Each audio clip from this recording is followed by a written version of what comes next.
Hello and welcome back to Vazura Recaps. Nikita, a nihilistic young addict who has dedicated her life to violence, drugs, and lawlessness, is shown in the opening scene. She goes to rob a drugstore one night with a local gang of criminals. She slips in, puts on her headphones, and hides beneath a counter as the other members of the gang look for narcotics. When the police get there shortly after, the heist breaks out into a firefight. Following a brutal gunfight, Nikita's accomplices are all eliminated. Then, thinking she's not dangerous, one of the officers bends down to examine her. But Nikita, experiencing extreme drug withdrawal, uses her weapon to blow off the officer's head. In the aftermath, Nikita is arrested as a result. She is brought to court after spending the night in a police station, where she is convicted of murder and condemned to life in jail. Later, government officials pay her a visit and sedate her with anesthetic, rendering her comatose. When she awakens, she finds herself in a drab room. Before she has time to think about the issue, she is approached by Bob, a well-dressed and hard-looking man who introduces himself as Bob. He discloses that government agents fabricated her death, making it appear as if she had committed the unspeakable and had been released from prison. He sees this as her opportunity to atone for the crimes she committed in the past. He goes on to say that, while she is officially dead and buried, she is now in the possession of a clandestine government entity known as the Center, and that she has two options: become a secret government assassin and serve the country, or occupy Row 8, Plot 30, her fabricated tomb. Nikita, perplexed, wants some time to consider, and he grants her an hour. Bob returns after the stipulated time to hear her choice. Nikita, however, knocks him down with a chair, seizes his handgun, and holds him at gunpoint as soon as he walks in. She then threatens him with leading her to an exit, which he does. This alerts the officers in the lobby, but Bob urges them not to retaliate. Bob manages to distract the girl and extricate himself from her clutches after patiently waiting for the proper opportunity. He then convinces her that even if she manages to escape, the police will not hesitate to shoot her because she is already officially dead. She finally agrees to work for the Center after a brief discussion. The next day, Nikita's training begins, and she is taught computer skills, martial arts maneuvers, and firearm handling. Despite her challenges with digital competency, she is an expert at fighting and handling firearms. It is clear from the fact that she effortlessly strikes the targets with the provided weaponry and outwits the martial arts instructor with her unconventional movements. Along with her physical training, she attends appearance-enhancing workshops with cosmetics artist Amande. The latter is likewise rescued and trained by the Center, and she is currently assigned to change Nikita from a depraved drug addict into a fascinating femme fatale. Amande gives the adolescent a wig during their first session to assist her, improves her appearance. She also urges her to practice smiling, but she isn't interested in any of this. As time passes, the training slows as Nikita exhibits more of her juvenile and erratic behavior. She spends the most of her time eating, painting the walls of her room, and watching movies. As a result of this, Bob is summoned by his superior, who is unhappy with Nikita's progress. Bob tries to persuade his boss to give him more time, citing Nikita's tremendous potential as a professional assassin, but reservations remain. He is then given 2 weeks to present the results, and if he fails, the girl is thrown out of the Center and executed. The picture then transitions to Nikita's 20th birthday, and Bob approaches her with a little cake. After a brief celebration, he conveys his unhappiness with her recent growth. He also reminds her of the impending consequences if she does not improve her performance in the next days. Nikita is moved by this finding and vows to try harder to prove herself. She then applies herself totally to her training and eventually excels in all disciplines. She also goes to see Amande frequently to pick up makeup application skills and enhance her personality. Amanda gives her some wise advice during one of their sessions. Follow her feminine delight.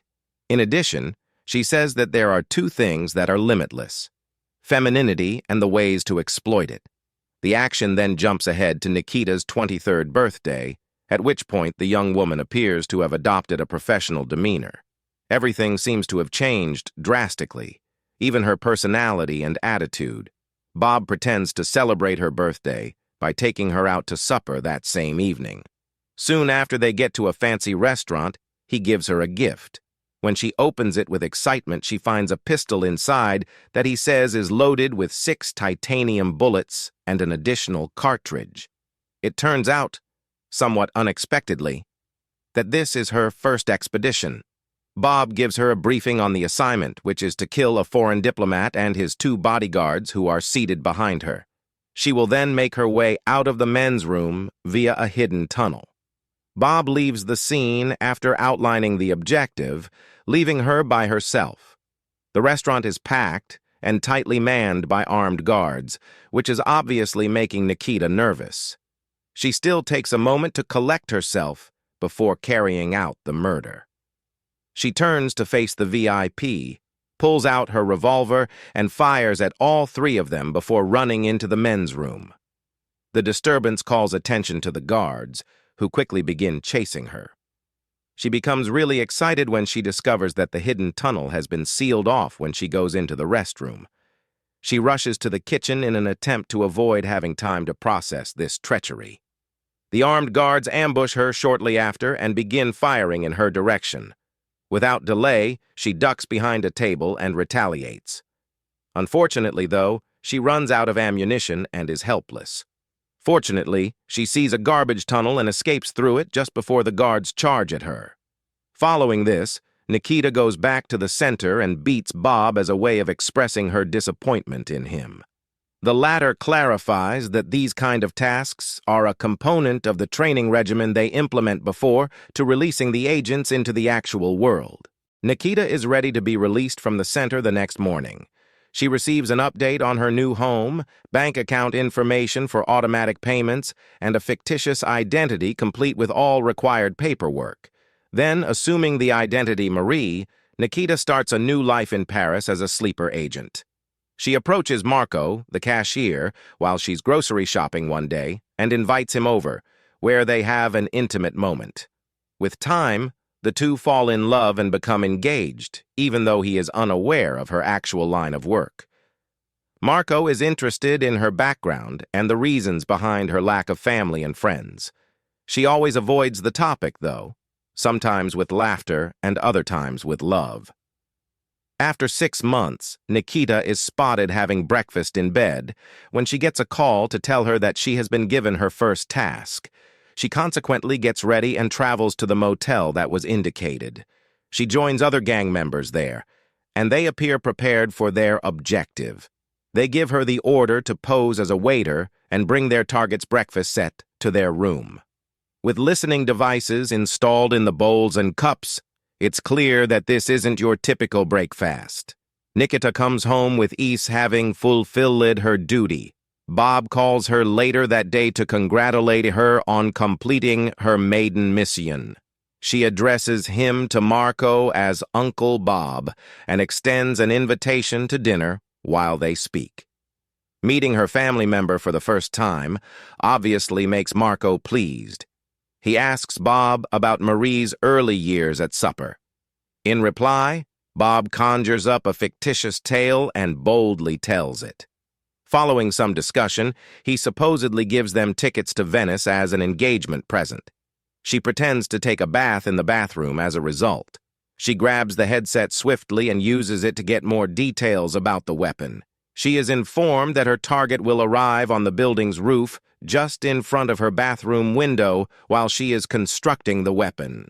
She positions herself quickly and bides her time till the prey emerges. In the midst of all of this, Marco tries to speak with her through the door, asking whether she truly loves him, but she is unable to reply at this time. She is, nevertheless, distracted by this since she thinks she is betraying him. Marco notices something is wrong when she doesn't respond for some time. The target appears, and Nikita shoots her, barely concealing the weapon in time for her fiancé to enter. Nikita feels internally upset, despite the matter being under control.